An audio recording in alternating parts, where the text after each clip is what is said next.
بسم اللہ الرحمن الرحیم۔ چال باز، بخیل اور صدقہ کر کے احسان رکھنے والے کی شامت حدیث پاک کی روشنی میں حضرت ابوبکر صدیق رضی اللہ تعالیٰ عنہ کا فرمان ہے کہ حضور صلی اللہ علیہ وسلم کا ارشاد ہے کہ جنت میں نہ چال باز داخل ہوگا، نہ بخیل اور نہ صدقہ کر کے احسان رکھنے والا۔ علماء نے ارشاد فرمایا ہے کہ ان صفات کے ساتھ کوئی شخص بھی جنت میں داخل نہ ہو سکے گا۔ اگر کسی مومن میں یہ بری صفات خدا نخواستہ پائی جاتی ہوں تو اول تو حق تعالی شانہ اس کو دنیا ہی میں ان سے توبہ کرنے کی توفیق عطا فرما دیں گے، اور اگر یہ نہ ہوا تو اول جہنم میں داخل ہو کر ان صفات کا تنقیہ یعنی حساب چکتا کرنے کے بعد جنت میں داخل ہو سکے گا۔ لیکن جہنم میں داخل ہونا چاہے تھوڑی ہی دیر کے لیے ہو، کیا کوئی معمولی اور آسان کام ہے؟ دنیا کی آگ میں تھوڑی دیر کے لیے ڈالا جانا کیا اثرات پیدا کرتا ہے؟ حالانکہ یہ آگ جہنم کی آگ کے مقابلے میں کچھ بھی حقیقت نہیں رکھتی۔ وہ آگ 70 گنا یعنی 69 گنا اس سے بڑھ کر یہ 70واں حصہ ہے، اور یہ اذیت ناک ہے تو وہ اس سے 69 گنا بڑھ کر اذیت ناک ہے۔ حدیث پاک میں سب سے پہلے چال باز کا ذکر ہے۔ چال باز جو دھوکہ دے۔ ایک اور روایت میں آیا من غش فلیس منا، جو دھوکہ دے وہ ہم میں سے نہیں ہے۔ تو کیا آپ پسند کریں گے آپ کے ساتھ کوئی دھوکہ کرے؟ اسی لیے اپنے آپ کو ان برائیوں سے بچائیے، کسی کو دھوکہ مت دیجیے۔ دوسرے نمبر پر بخیل کا ذکر فرمایا۔ ایک اور روایت میں آیا ہے حضور صلی اللہ علیہ وسلم کا فرمان ہے سخی آدمی اللہ سے قریب ہے، جنت سے قریب ہے، لوگوں سے قریب ہے، جہنم سے دور ہے، اور بخیل آدمی اللہ سے دور ہے، جنت سے دور ہے، آدمیوں سے دور ہے اور جہنم سے قریب ہے۔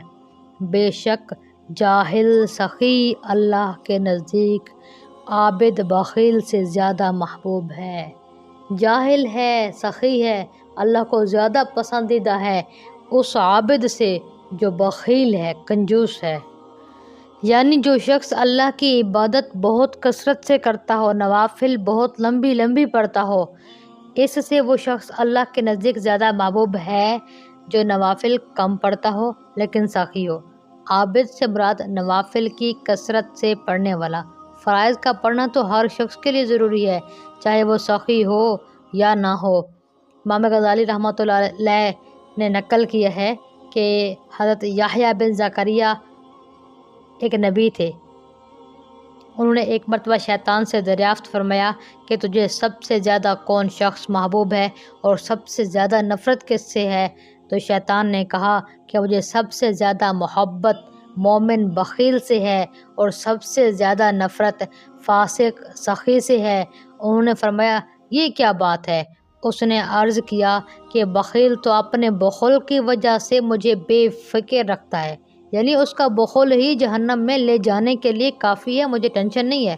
لیکن جو فاسق ہے، اگرچہ فاسق ہے، سخی ہے، اس پر مجھے ہر وقت فکر سوار رہتا ہے کہ کہیں اللہ تعالیٰ اس کی سخاوت کی وجہ سے اس سے درگزر نہ فرما دیں۔ یعنی اگر حق تعالیٰ شانہ ہو اس کی سخاوت کی وجہ سے کسی وقت اس سے راضی ہو گئے تو اس کے دریائے مغفرت اور رحمت میں عمر بھر کی فسق و فجور کی کیا حقیقت ہے؟ وہ سب کچھ معاف فرما سکتا ہے۔ ایسی صورت میں میری عمر بھر کی محنت جو اس سے گناہ صادر کرانے میں کی تھی ساری ضائع ہو گئی۔ ایک حدیث میں آیا کہ جو شخص سخاوت کرتا ہے وہ اللہ کے ساتھ حسن ظن کی وجہ سے کرتا ہے، اور جو بخل کرتا ہے وہ حق تعالی شانہ کے ساتھ بدظنی سے کرتا ہے۔ حسن ظن کا مطلب یہ ہے کہ وہ یہ سمجھتا ہے کہ جس مالک نے یہ عطا فرمایا ہے وہ پھر بھی عطا فرمائے گا اور بھی عطا فرما سکتا ہے، اور ایسے شخص کے اللہ سے قریب ہونے میں کیا تردد ہے۔ اور بدظنی کا مطلب یہ ہے کہ جو یہ سمجھتا ہے کہ یہ ختم ہو گئے تو پھر کہاں سے آئیں گے۔ ایسے شخص کا اللہ سے دور ہونا ظاہر ہے۔ اللہ تعالیٰ کے خزانے کو بھی محدود سمجھتا ہے، حالانکہ آمدنی کے اسباب اسی کے پیدا کیے ہوئے ہیں، اللہ کے پیدا کیے ہوئے ہیں۔ ان اسباب سے پیداوار کا ہونا اللہ کی قبضہ قدرت میں ہے۔